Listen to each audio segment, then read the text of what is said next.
Général du syndicat Sutrail, aujourd'hui en intersyndical avec FETRAI et SATRAI. La commémoration de cette journée est très symbolique pour tous les travailleurs du monde entier. Si nous interrogeons l'histoire, on va voir que les préoccupations de la classe ouvrière au départ étaient le travail pénible, les horaires de travail illimités, les salaires très dérisoires, mais aussi le non-droit à la revendication.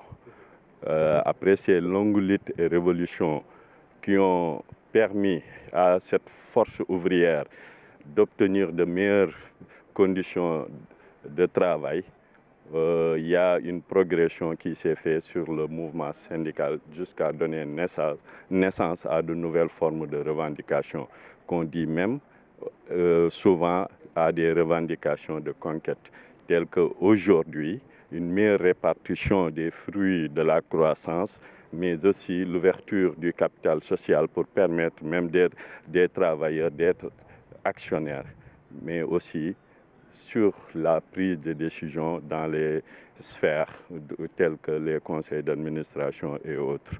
Et, partant de là, nous, intersyndicales réunis aujourd'hui, on a jugé nécessaire de dresser le bilan de l'activité qu'on a menée de 2023 à 2024. Et cette activité s'articule aujourd'hui avec des résultats comme le reversement du personnel de Dakar-Bamako Ferroviaire au chemin de fer du Sénégal, le déplafonnement des heures supplémentaires qui étaient fixées à 40 heures, mais aussi la reprise de la couverture médicale sans pour autant oublier la régularisation de la situation des CDD qui ont resté pendant des années dans une situation irrégulière. Mais aussi, il faut dire, tout récemment, avec aussi la revalorisation de certaines primes des indemnités qu'on a jugées un peu désuètes par rapport à l'actualité sociale.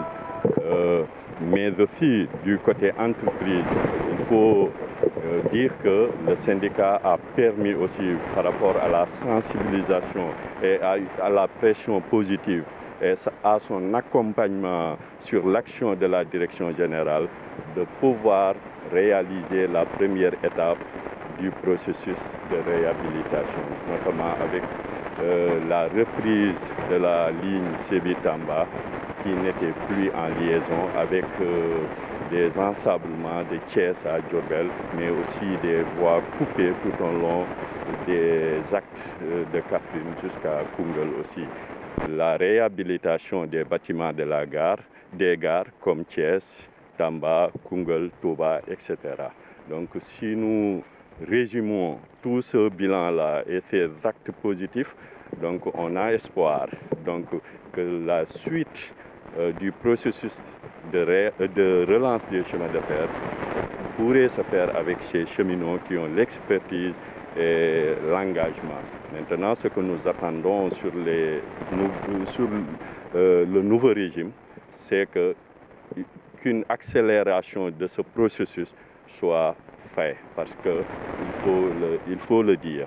Actuellement, on n'a plus le droit de s'arrêter. Il faut qu'on avance. Et pour cela, il faut que les autorités nous accompagnent l'action de la direction générale qui, il faut le rappeler, depuis un certain temps est sur des pas de géants, qui a été jugé positivement, même au-delà des travailleurs que nous sommes. Si vous interrogez l'opinion, il y aura une note correcte et positive par rapport au magistère de El Hadj Malick Ndoye. Donc aussi, ce que nous attendons de l'État du Sénégal, c'est plus de moyens et de capacités pour permettre au secteur ferroviaire de décoller définitivement pour prendre les pentes de l'émergence. Parce que non, on est satisfait, mais aussi très conscient des attentes à venir.